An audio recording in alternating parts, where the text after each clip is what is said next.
basketball player Madeline Stock was also injured in the crash, but they were minor injuries and she was released. Breaking sports news as it happens. I'm Deb Carson. Some people are, well, kind of moping about in the foothills of life. Maybe that's you, maybe that's some of your classmates, but some folks are, like I said, they didn't exactly go with the gusto when they left high school. They maybe meandered around, went in and out of a couple of jobs, thought about going to college, and essentially they're still living on futons and eating off of milk crates and things like that. Whereas by 10 years in, some people went straight to college, then straight to graduate school, then straight into a job that paid them a whole bunch of money. They've got a wife that they met in their sophomore year of college. They waited until they both graduated. And then when they landed the dream jobs, right away, they got to work on a family. And so there they are, multiple degrees after 10 years out of high school. A job, a family, one, maybe two little gorgeous kids, and, well, they seem to have it all together, don't they? Especially when you compare it to other folks. Maybe you, who, not quite sure. Like I said, moping about through the foothills of life, not sure where you're going, not sure what you're doing, but sure that when you stack your life up against theirs, this little picket fenced life, doesn't look so great that you're still off and on, living with roommates, living with your parents, and your furniture, like I said, comprises mostly of futons and milk crates. And you stack those two lives up against each other, and it seems like one person is coming out the clear victor. When I first started in radio, I was late to the game. I really was. Like, there were people in there that had been doing radio since high school when I first started. But I knew I needed a job. I was 23, 24 years old. My band was over. I left pretty much before high school ended to go on tour. I hadn't gone to college because, well, that scholarship that I got offered to Tufts, I was like, yeah, Tufts wants to give me a scholarship, but Sony wants to give me a tour bus. I'm going to go with a tour bus. And I had a great old time. Went around the world, made records.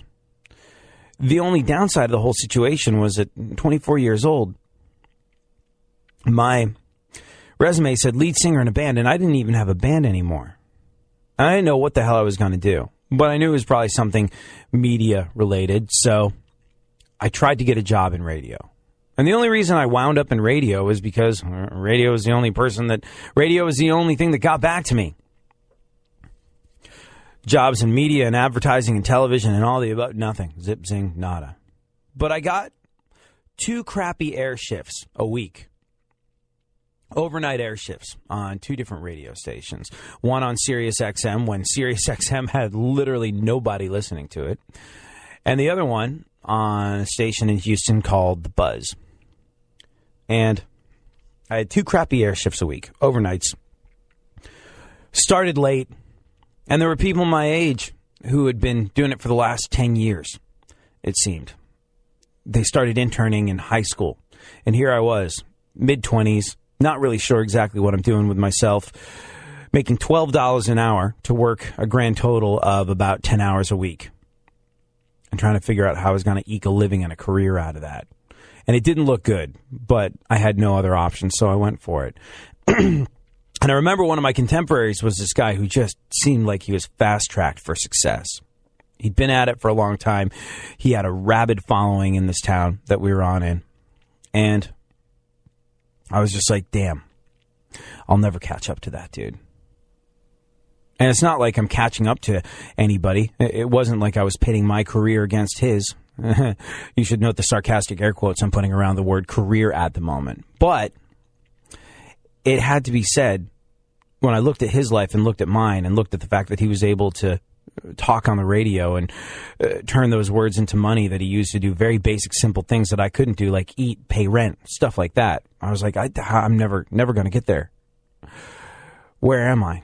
And a lot of people feel that way when they're, living on the futon, going to their 10th high school reunion, 10-year high school reunion, and looking at where their friends with multiple degrees and multiple kids and multiple picket fences around their cute little houses are in life. You feel at a distinct disadvantage because you moped around. You didn't go with the gusto. You didn't make a plan and go for it. Cut to a few years later, that guy I was working with, well, he hit a bump in the road. He dropped an F-bomb on the air. Yeah. Whoops. Yet still kept his job. It was weird. But it showed me that, even when you're in a great position, you can F it up. And it was only a matter of time before he F'd it up again. And when that happened, I was given his job. I kind of became him. And he had dreams and aspirations of becoming this guy that programs a radio station. And I think he wound up being a strip club DJ right after that. I don't know exactly what happened to him for the next couple of years. I lost track of him. But I know that right now, I'm all the places he wanted to be.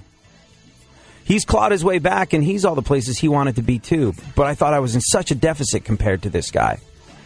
And it doesn't matter as long as you keep your head down and work. It doesn't matter how slowly you go as long as you do not stop.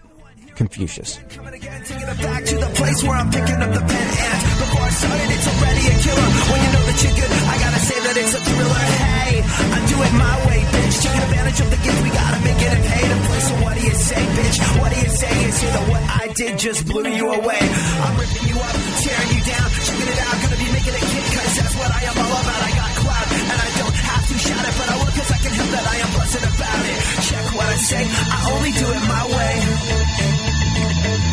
Check what I say, I only do it my way. That's the way we do what we do. That's the way we do what we do. That's the way we do what we do. We do what we do. I'm running and jumping so I can say that I am giving it all that I got just to make you slam. I said, what jam? There ain't. iHeartRadio puts the spotlight on Jim Morrison. The Doors retreated to the studio, where they sounded musically rejuvenated on the hard-rocking Morrison Hotel in 1970 and 1971's L.A. Woman. Are you a lucky little lady in the city of light? Or did you know the lost thing called City of Night? City of Night. City of Night. City of Night.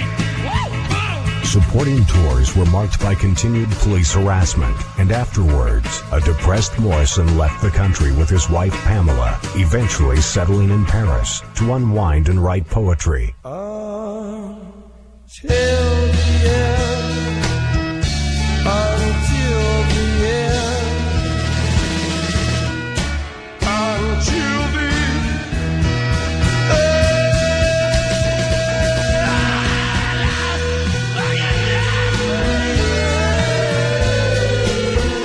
Without the support of his bandmates, Morrison spiraled irrevocably out of control, and he was found dead in his bathtub on July 3rd, 1971, the victim of an apparent heart attack. He was only 27 years old. Keep listening to iHeartRadio for more Doors coming up. As a college student, I'm making sure to get the H1N1 flu vaccine. You see, if you're my age, the threat of this year's flu season is very real because young adults are particularly vulnerable to serious complications from the H1N1 flu virus. That's why I'm urging people my age to get vaccinated. Vaccination is safe and is the most effective way to prevent the flu. Get the facts. Go to flu.gov. Together, we can all fight the flu. A message from the U.S. Department of Health and Human Services and the Ad Council.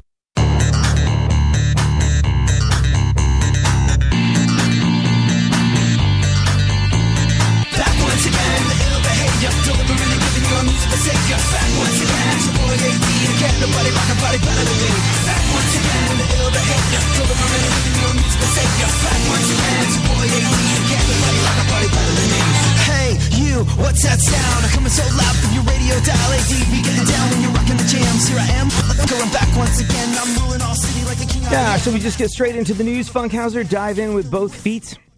Notice I'm not willing to go head first because it's Monday, and inevitably there's going to be something stinky in whatever we're diving into because it happens to be a Monday.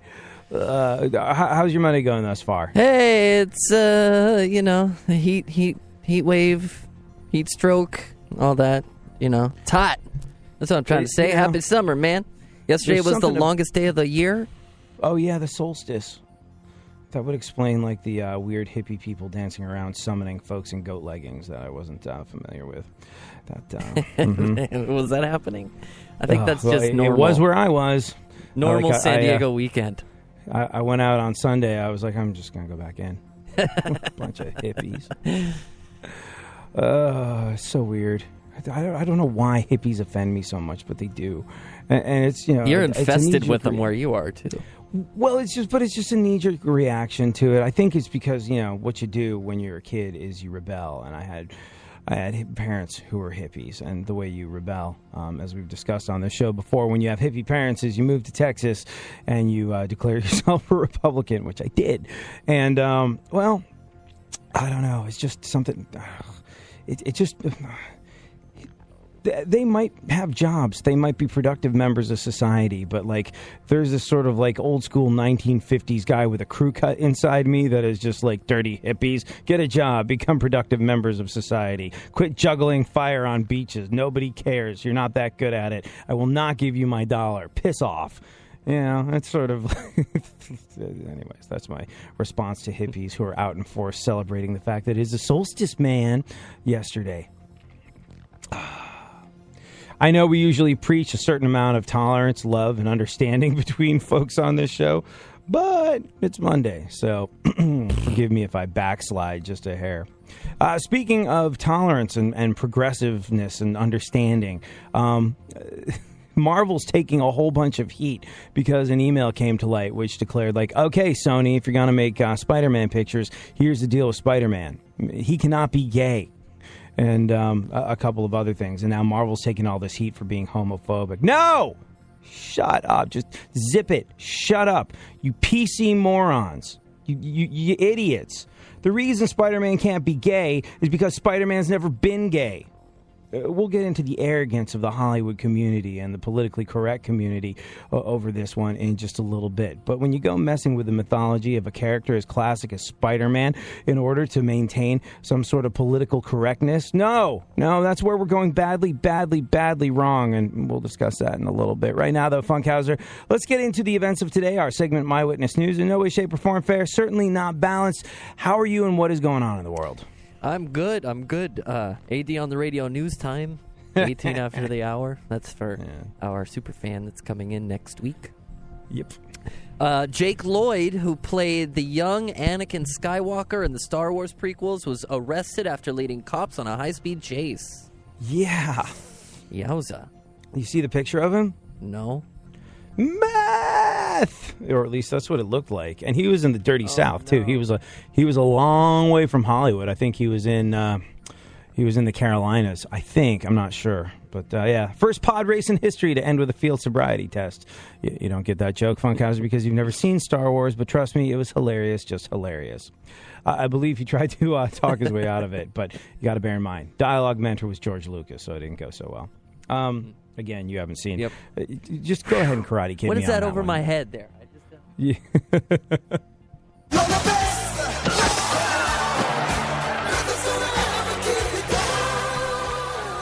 I think what I'm going to make you do is there's going to be a Star Wars marathon. Oh, no, we have it planned. Like, I'm supposed to, one of my buddies is forcing me to watch it, and we're going to turn it into like a weekly thing until I get through it, and I'm going to live tweet it. Because I'm going to have a lot of questions, I assume. It's pretty self-explanatory. Well, I mean, isn't there like a whole bunch of backstories and stuff, too? Not really. I mean, you get the backstory as you go. Okay. So, like, but what's interesting is the original Star Wars, I'm sure you're at least partially aware of it, the original Star Wars with Luke Skywalker, Han Solo, and all the rest, those came out first, but the ones that came out in the 90s, those were prequels. So if you want to watch them in a chronologically correct order, you face a difficult decision. Do you want to watch them in the order that they came out, or do you want to watch them as they would have happened in a chronological manner? I would watch them in the order that they came out, because quite frankly, some of the some of the 90s ones were real turkeys. As much as I love the originals, some of the 90s ones were they were such a snooze fest in some places, and they were so